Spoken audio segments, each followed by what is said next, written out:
Hi everybody, welcome to this week's Art Journal Watch Along video.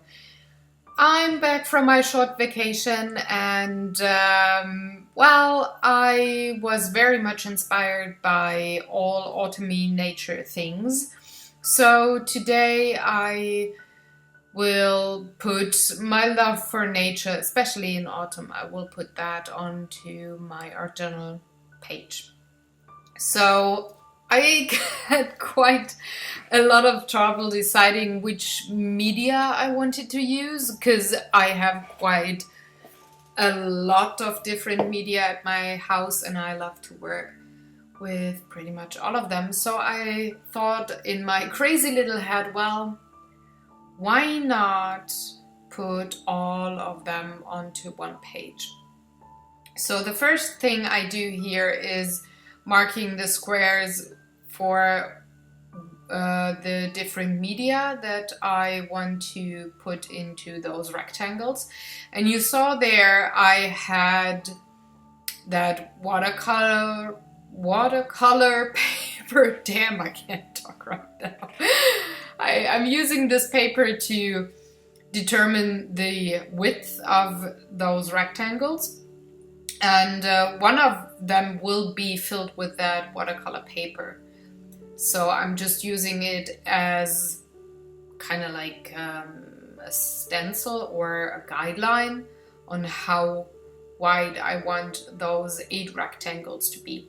2 of them are a bit smaller, but I think that's okay. It doesn't look weird in the end.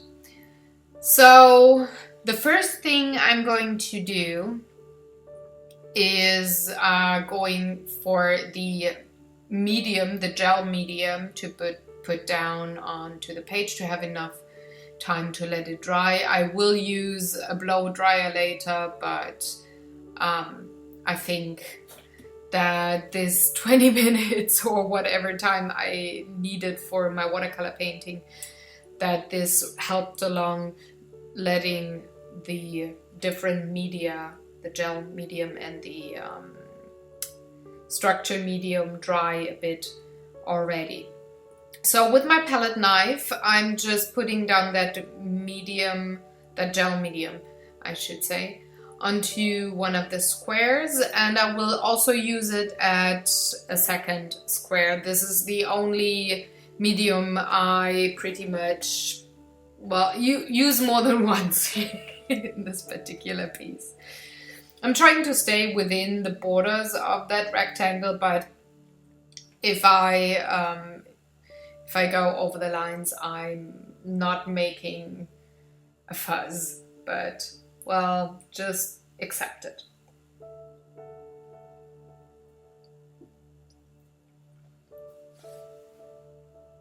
I'm also trying to not have all the later acrylic painting rectangles to be next to each other. I want them to be spread out and pretty much well distributed across the whole page.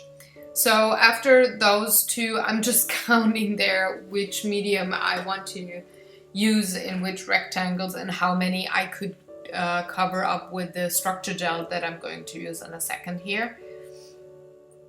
And I'm also applying this one with my palette knife. So the structure gel actually feels like sand. So it's very rough, almost like concrete.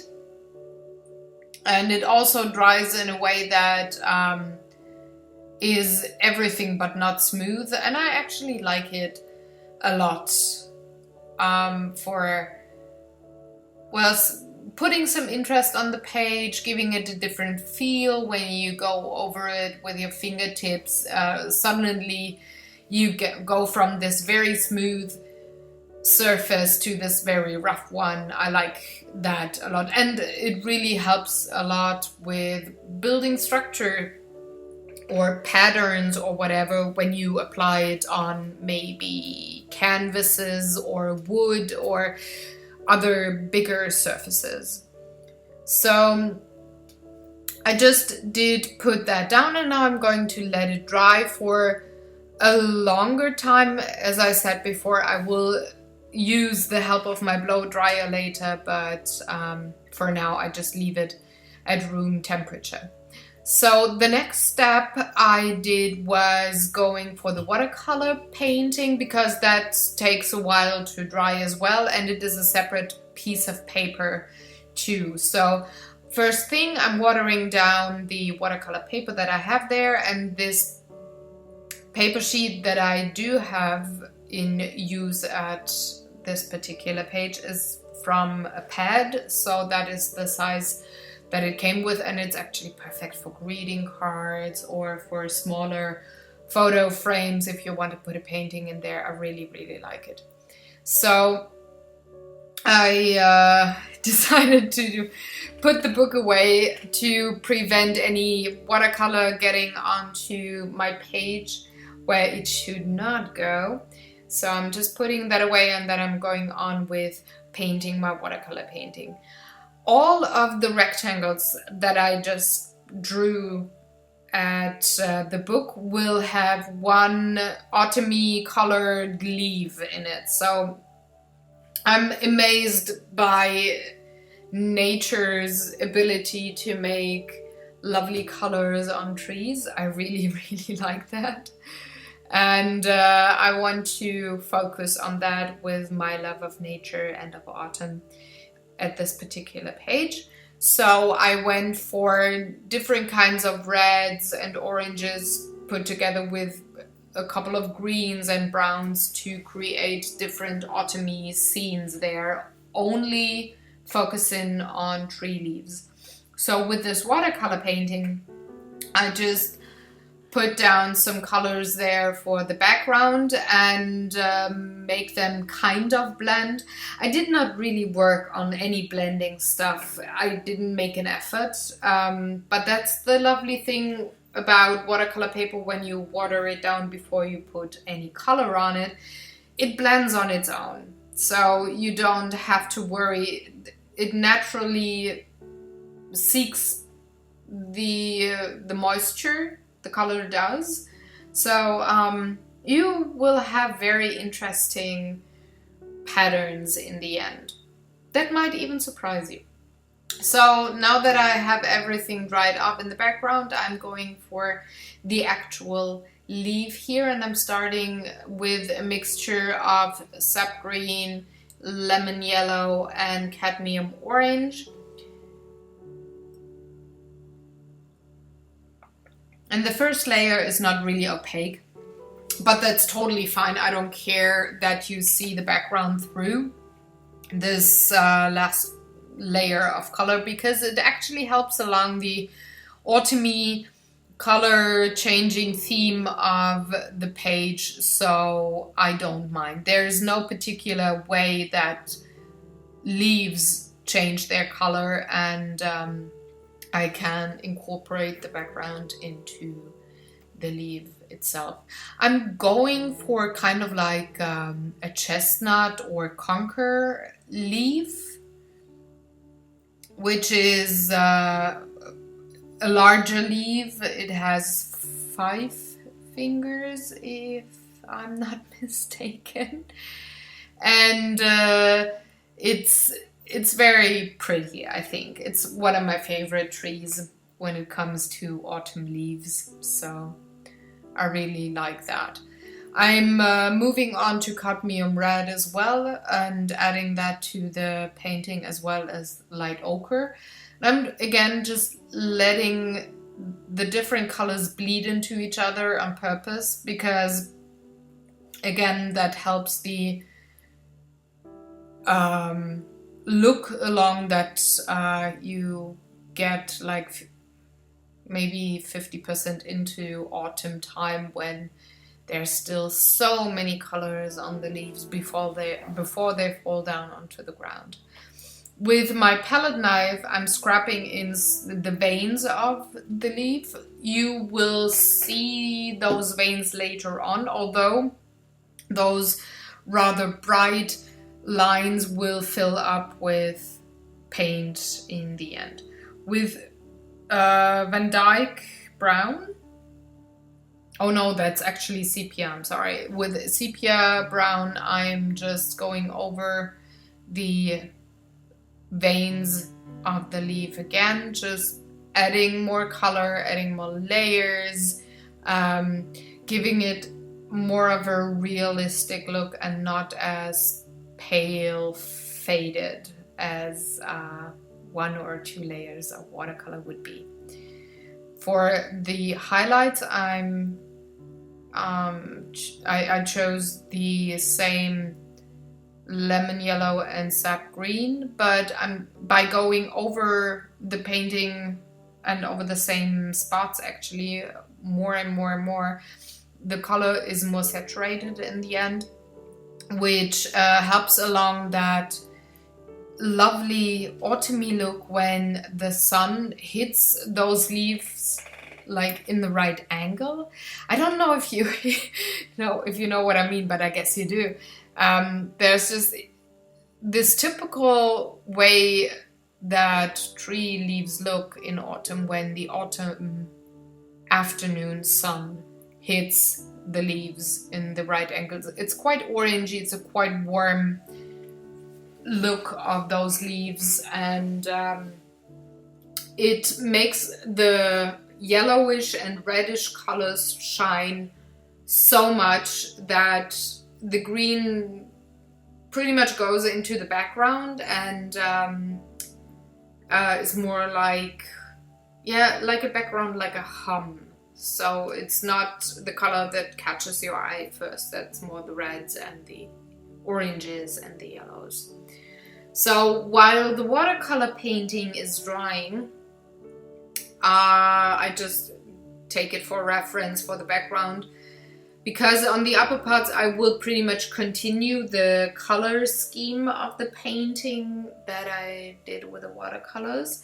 And I chose different kinds of yellow and green and brown for those three parts that I already put the gels down. And these are all acrylic colors that I'm trying to use up as quickly as possible. So I don't mind emptying one of those containers. I will only empty two, and they're not those glass containers but the smaller, I think that's 12 milliliter size containers for acrylics. Two of them are empty right now. So I chose a lemon yellow and I chose a warm cadmium yellow. I chose dark sap greens and an apple green and a light green, and the other one, the brown, is like a burnt sienna. And I will use mixtures of those acrylics on the gel mediums and the structure medium in maybe like half a minute.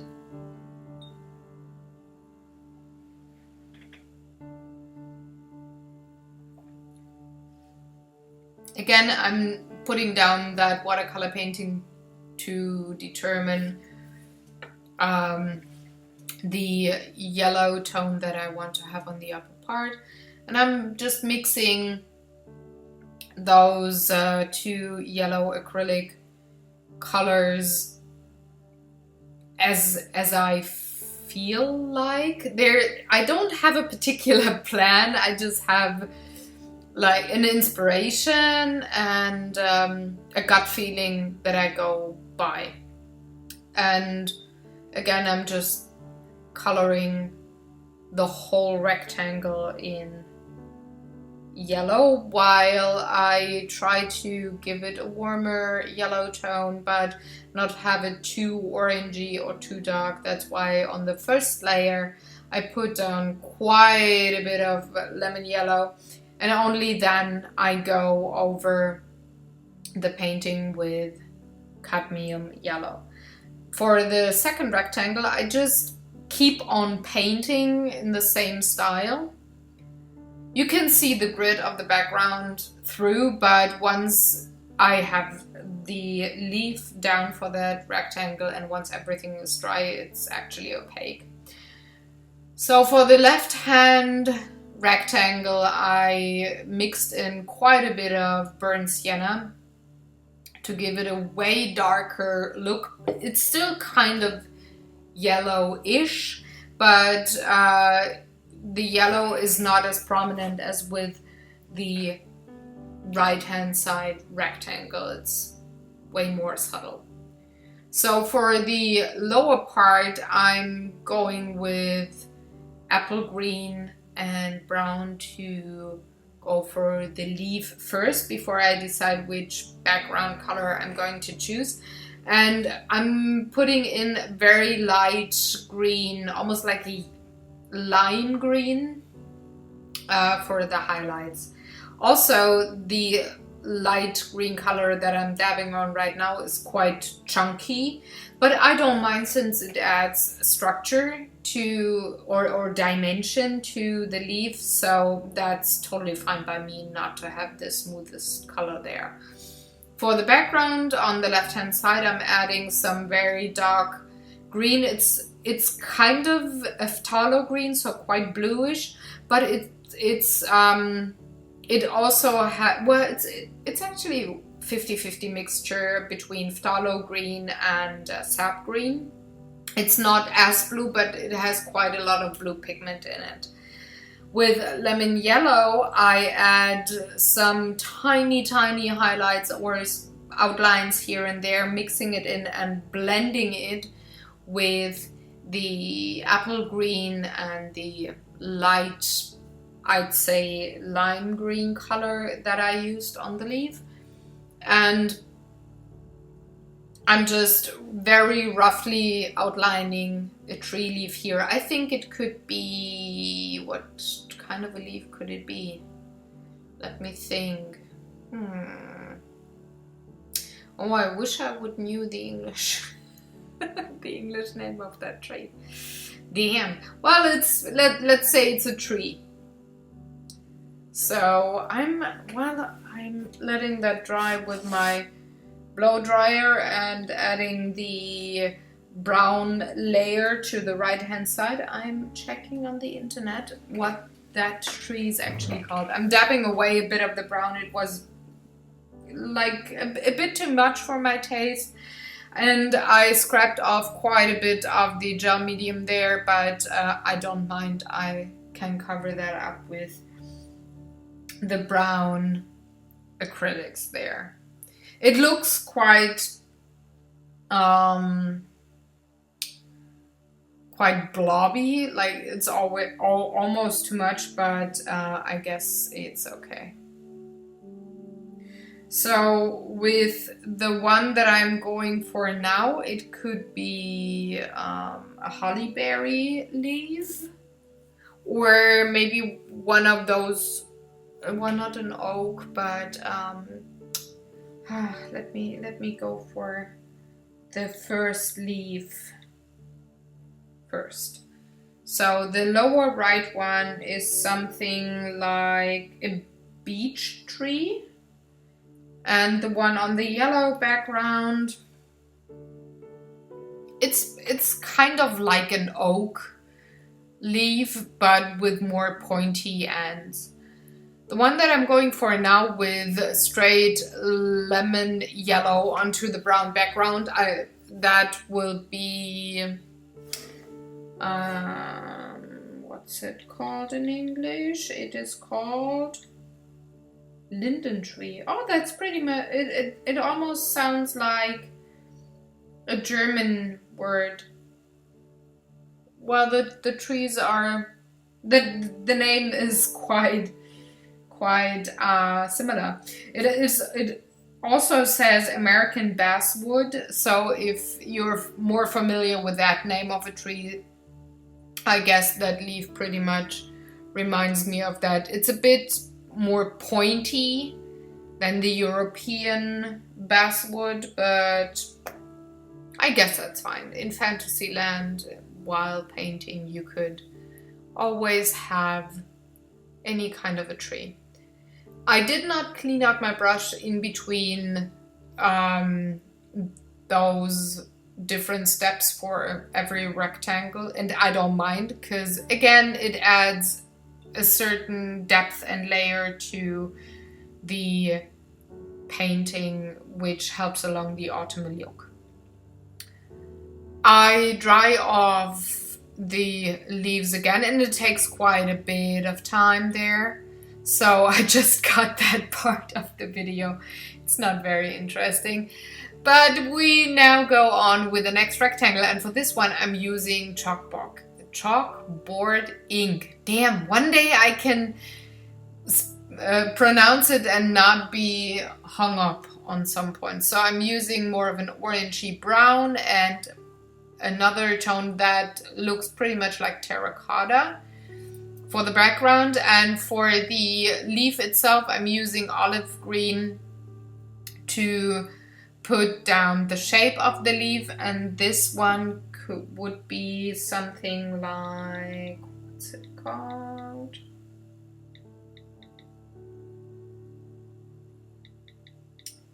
Come on, internet, tell me. Rowan tree.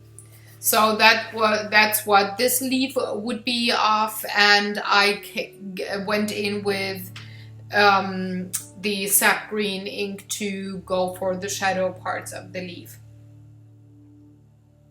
It's, again, I'm using mixed media, I'm using different styles. I don't want all of the rectangles to look the same.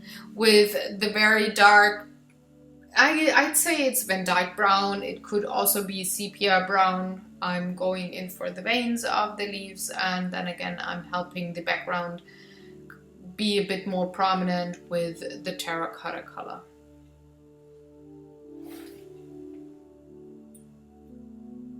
It's pretty difficult to paint something that is not rectangular with those rectangular stamps, but the stamp pads, but I think it works out fine in the end. You just have to be patient.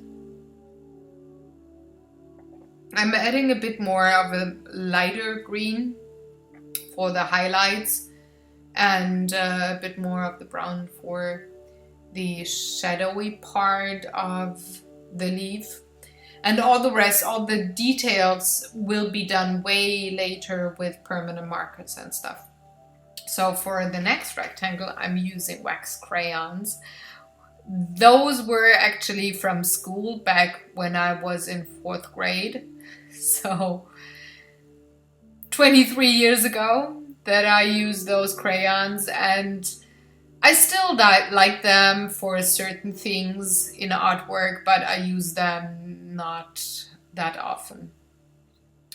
So I'm working on another probably fantasy kind of leaf here with my crayons. I'm going in for the backgrounds first, and I chose orange and red as the traditional background autumn colors for anything that goes with nature in my head.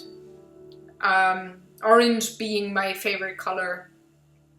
I really like painting autumn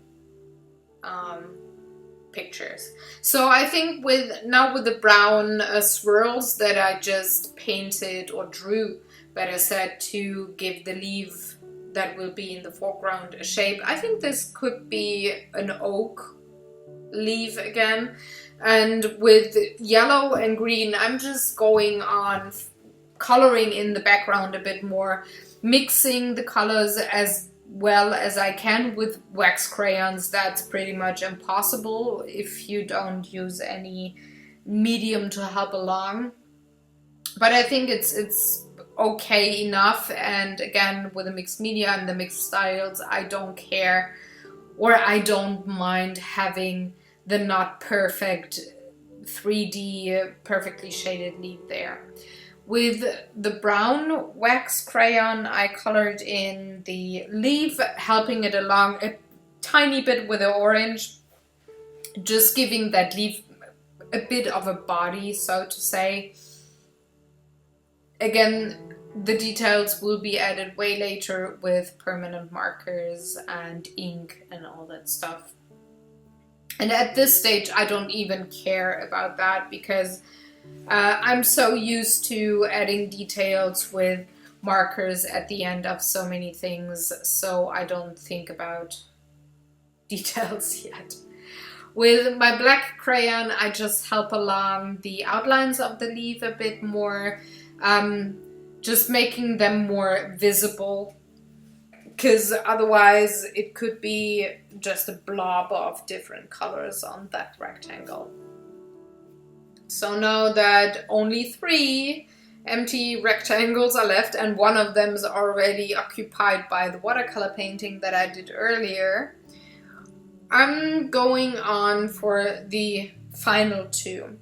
And at this point I'm realizing, well, I left out one medium that I have, so I will make a combination rectangle. But first I go with the one that will only have one major medium, and that is the lower left hand side. And I'm going in with colored pencils. Again, going for what is that tree called? I think it's a maple tree. Yeah, it's a maple tree. And I'm going for the leaves of that particular tree. The ones from the American maple tree look a bit different than the European ones. I'm going more for the European ones here. And I'm using a very light orange for the background again, once I lined out the leaf. And I'm just coloring in the page. I don't care not having it being blending perfectly. Again, I want to have different media. I want to have different styles in there. So I'm not blending all of my colored pencils to the point of photorealism. The lower I get onto the page, the more red I incorporate into the painting. This is a very warm, almost a cadmium red colored pencils. And I'm just going into the background on the lower parts to create, well, not a border, but maybe a shadow situation there. And for that last piece there, I'm going for a very red brown. It's almost like a red ochre.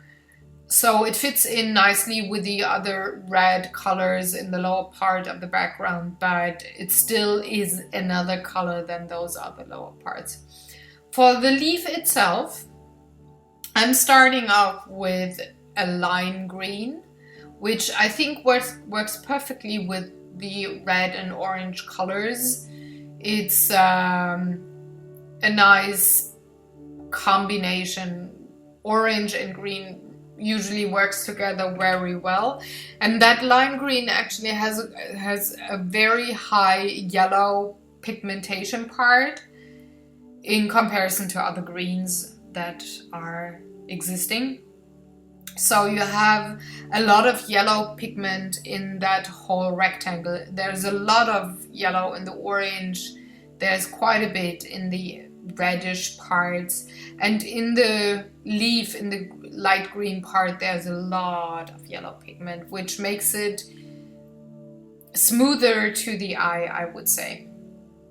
So the left-hand side of the painting, that is more in the shading parts or the shadow parts of the piece, I'm going way darker with an olivey khaki green. So the brown parts, the red and yellow parts are enhanced, or they're more in this particular green. There's not a lot of blue pigment in this particular rectangle. And then I went on with shading the remains of the leaf in a brown color. The first pencil broke, however, so I'm just going in for another one instead of getting my tools to repair the lead of that particular pencil. With the same brown, it's a mixture between Van Dyke and sepia, so quite a warm brown.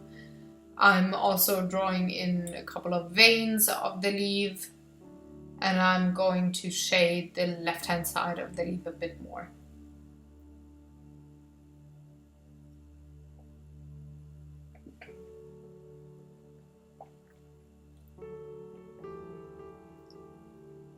Again, last week I was out in nature one day, painting the whole day at a lake. I was being surrounded by kilometers and kilometers of woods. And it was so pretty and so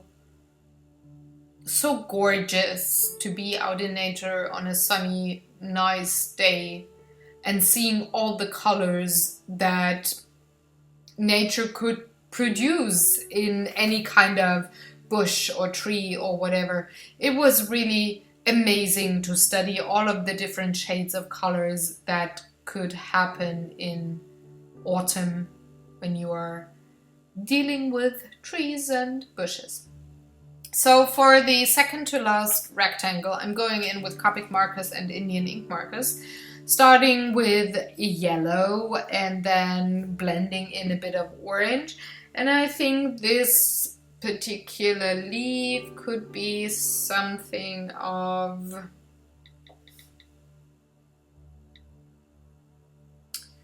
I forgot the word already. Oh, of a beech tree. Could be a bit more like that. They do have more of the rounded leaves, so I think it could be a beech tree. Who knows? Maybe maybe in my world there will be new inventions of trees, and I just forgot the names of those. Who knows? Anyway, I'm blending in like a lemon yellow of the Copic markers, the orange of the Copic markers, and more of a cadmium yellow of the Indian ink markers. Just blending them to, well, make a different kind of a leaf there. And those two colors, or those two kinds of pens combined, they work out okay. I wouldn't say perfect, because perfect you get if you use 3 colors of one medium, in that case, when you go with markers at least.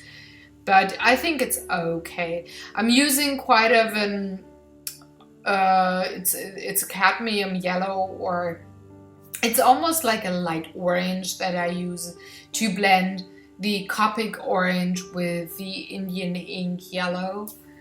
And for that matter, it did work out, but it wasn't the perfect way to go about that. I'm helping the blending along with a bit of water on a synthetic brush.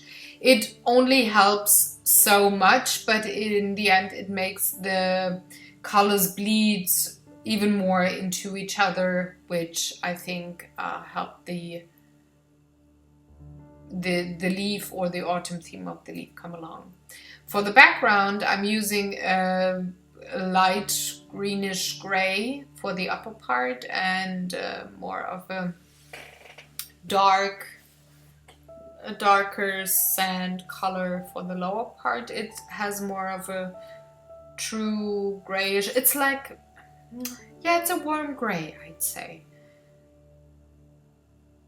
So this warm gray color goes for the bottom. It's quite a bit greenish in real life. It's not getting that greenish on the camera. You can't really see it. It's more on the green part of the spectrum. But it's definitely a warm gray. So I'm using this for the lower part of the rectangle. And I'm not bothering too much with blending it like really smoothly with the upper part of the background or the leaves, because I'm planning to put on some pastel chalks to make the outlines of the leaf way more visible, and that pretty much cuts into the blending part of the background. You see here that I'm using a warm gray of the pastel chalks to go over the Indian ink markers. I'm not covering like all of it, but I'm helping the background to be smoother and to be more, well, I wouldn't say pleasant to the eye, but it's just smoother, I'd say. Also, I'm going in with orange into the leaf, again with the pastel chalks, just helping the design come together. And with the red here, I'm going in for the veins, and also I'm applying the same red into a bit of the background just to have this exact same medium with the exact same tone on another part of the whole page. You can't really explain it, but it makes the whole design more complete to the eye if you have a medium or a color be reappearing on another part of your painting. With black, I'm going around the leaf just with a zigzag to give the leaf a bit more of a shape there. And I'm also using the same pastel chalk black on the ink part of the drawing or the painting. I'm very lightly going over the other parts of the page as well. It took a bit away of the background color on the structure part, but again, I did not mind. It even accidentally gave it more depth. So I was okay with ruining parts of the background on the acrylic rectangles. It was, though I had dried the background, it was quite a bit damp yet, so I pretty much scraped off the color and did not put my chalk on top. But then again, that was, well, a surprise there, and I did not mind having this surprise and incorporate this rough and color missing parts into my painting at that point. So with just regular crafting glue, I'm gluing down the watercolor paper and the leaf on it, which pretty much completes the background of the painting. Can you imagine all this fuss just for the background? But yeah, that's pretty much that. There's more to come on top.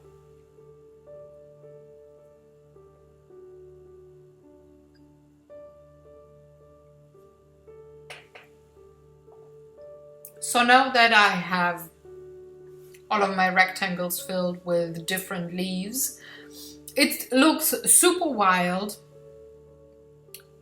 but still kind of empty, which is, it's not logical, but that's just what it looked like to me. So I took those fabric leaves that I had laying around for just my dinner table decoration for autumn. But this year I'm not using them for decorations, I'm using them on my art journal. So I'm just putting 3 of those leaves down, and I'm using my normal craft glue again. You should use more of a stronger glue with this kind of fabric, because the plastic in there makes the leaves wanna wander all over the page, and I want them to actually stay in place. So the stronger glue that dries fairly quickly is actually quite ideal. So with those 3 maple leaves on the page, I waited for a couple of hours, not to say overnight, to let everything dry off. If I wouldn't have painted that late at night, I would probably just have been finishing that page all in one go, but yeah, I didn't. So the next morning, or after a couple of hours, and I would say maybe 2 hours of drying time, I went over the borders between the rectangles with my Copic marker. You could actually use any other marker, and I would have used any other marker would they have had a brush tip. I really wanted to have a brush tip here because the lines between the rectangles are quite uneven, and I wanted to cover most of that part with just one go and not have it look too straight or too clean. So brush tips work really, really well for that actually. And Copics are very opaque once you paint them onto another layer that has whatever medium underneath. So I just went ahead and drew lines all around the rectangles and did work out a bit of the leaves as well, like the outlines here and there, or maybe some veins of the leaves. And I'm not going for the same design or the same medium with every leaf, but I try to repeat what I do somewhere on the page just to again have it look smoother. It's really something weird that happens when you do that, and I can't really explain it. It's just more comfortable and more nicely looking to the eye. With the dark brown of the Copic markers, however, I went all around those fabric leaves to give them like a shadow, but also to separate them from the background paintings, because I wanted to make sure that you could see at first glance that they sit on top, like really 3D on top of the page. And some parts of the leaves blend into the background too well. So with that tiny bit of brown of the Copic marker, you can separate layers or shapes from each other and still have it look quote unquote belonging together, if you know what I mean. So yeah, with a very thin, that's 0.3 millimeters permanent marker in black, I'm just going over the veins of the leaf on the watercolor painting. I'm also adding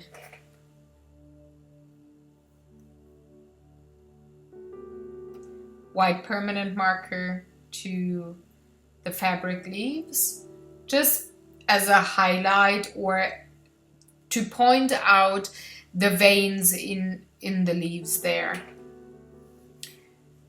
I don't know why, but my hand just says that I gotta do that to make this page look more complete. And I'm not only going for the highlights, I'm, like I said, also going for the veins, which are usually set deeper into more the shadowy parts of the tree leaves. However, it still works out fine with the white permanent marker, which suggests highlights and not shadows. But I guess our brains and our eyes are trained to accept the weird things, like saying that white lines are shadows and not highlights all over the page. So I'm just going through all of the rectangles, deciding where I want some white lines or black lines maybe to be added to add some interest or dimension or shadow or highlight, all of those things somewhere on this page. And while I do that, I actually think of the design with every rectangle. I don't go for the whole page. I go with a rectangle at that stage. So once I'm done, I'm going to add my quote or my sentiment, my my topic for this page, and for that I'm using light brown and cream cardstock. And I'm just going to cut it to the right size and round the corners before I put down my sentiment.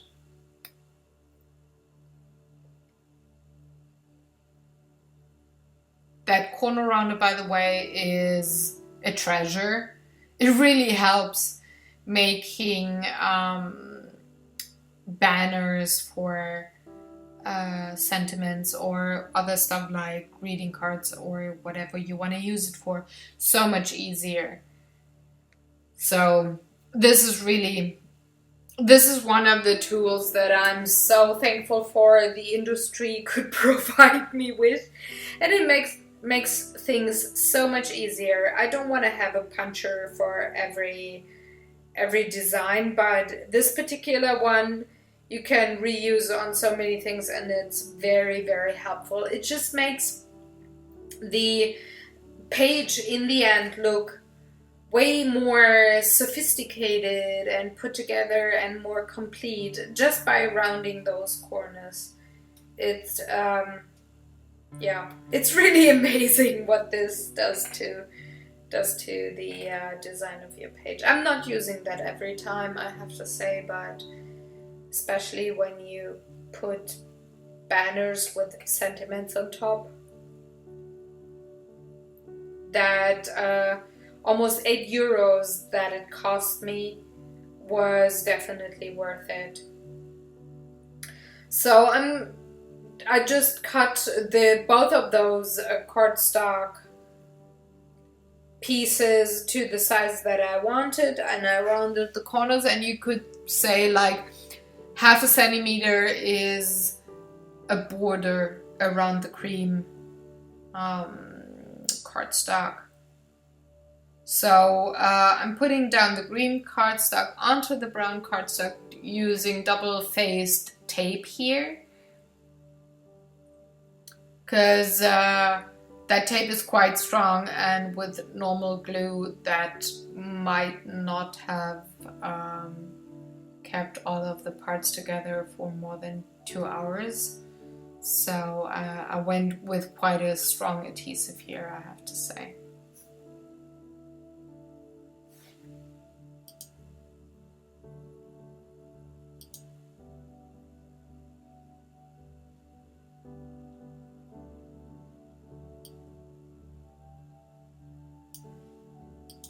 Once that is put down, I have this tiny bit of ribbon there that I had laying around from other projects, and I think it works very well with the page color-wise. So I'm just putting double-faced tape on the back of the ribbon, and I'm putting it around the banner here. And I really like that yellowish color that has tiny orange dots in it, and it adds to the autumn theme again because it has this warm color. So I'm just gluing it around the tag, and then I'm inking or at least parts of my sentiment. So with my character letter stamps, I'm just searching for all the letters that I need, and I'm going to put down the word nature. So I'm missing an R. There it is. And I want to put down as many stamps as I can all in one go, but I have rather tiny hands, so I can only go for the first 3 letters and have them stay straight. So with my black ink, I'm just putting down the first 3 letters all in one go. I'm trying to put the second one down, but that's not going to work. So I'm just going for the first 3 and a T. And I want them all to be, or to have the same spacing, so to say. So that's why I'm putting the blocks next to each other, and I'm always keeping the last letter before I put down the one right next to it, as you can see here with the U and the R. That's my way of having kind of a straight stamping there. It's not perfect, but then again, it looks weird in a nice way, so I don't mind. It would have been way worse would I have put down every letter like on its own. So with a fine tip Sharpie, I'm just handwriting enjoy beautiful on top of nature, so that you enjoy beautiful nature. I don't have the greatest handwriting, and sometimes I really dislike the outcome of my handwriting, but then again, it's unique and it's me, so I'm mostly okay with it, though it doesn't look as beautiful as any other printed or calligraphy way fashion put down letter. But again, I think it's okay. It's not perfect, I know that, and it bugs me to a certain point, but I learned to just leave it at that. It's my handwriting, it's my sentiment, I know what I want to say or remember when I look at that page, and that's all I need to have. I don't need to have the perfect lettering. If I would have wanted that, I would have used only stamps, so I'm fine with it. With the fine tip white marker, I just go over the stamped nature parts, not all the way through, but only pieces of the lettering, just to add some more interest, some more dimension, something that catches the eye, pretty much. And once that is done, I'm putting my book back onto the table, and then I'm trying how those, well, leaves that I had laying around would actually work with a page. These are like unreal fabric leaves that of stuff that you could put in a vase or whatever at your home. I have some of those, and I'm using them on gift wrapping or on art journals, on pretty much anything that is not putting flowers in a vase, pretty much. So I decided I liked those two red leaves, and I think they're Canadian maple. At least that's what they are in my head, and that's fine. So I'm trying, I will keep those, and I will put them on the tag, but only after I added a border of sepia brown ink to the background cardstock.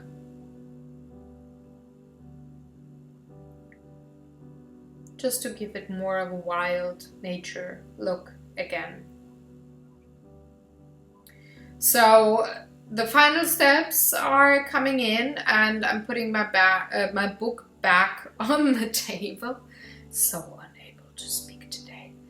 And I'm just putting some 3D foam adhesive on the back of the tag.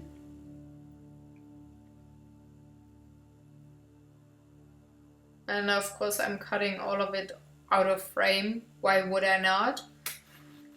But I think you know how to put down tape adhesive or 3D foam squares or something like that. So I guess you're fine if you want to replicate parts of my piece here. Or at least you know what I'm doing off screen. So once I peeled off all of the covering, protecting paper there, I'm just placing the banner, and I'm gluing it down, just dabbing onto the cardstock here and there. I have very inky fingers and I don't want to have any fingerprints on my design, so I'm very careful. With those fabric leaves here, I tried my usual craft glue first, but those leaves were so curved that and so strong that the glue didn't stick, so I went for an extra strong glue that you usually use to glue down stones or wood or something that glue can be used instead of drilling something into a wall like a shelf or whatever. So this is a very strong glue and it only takes like 5 minutes to get solid. And for that time you just have to help along the leaves to stay down, not be too bulky. And then that's pretty much that. I'm done with my design. I hope you enjoyed this week's watch along video and loved all of the autumny colors that I used. If you have any questions, please let me know. Otherwise, I'm going to see you next week with a new design. I hope you have a wonderful time and go create your own personal art. Go ahead. I would be delighted to hear or see or read that this particular page might have inspired you to do some crazy stuff. Have a very good time, take good care, and I'm going to see you next week. Goodbye.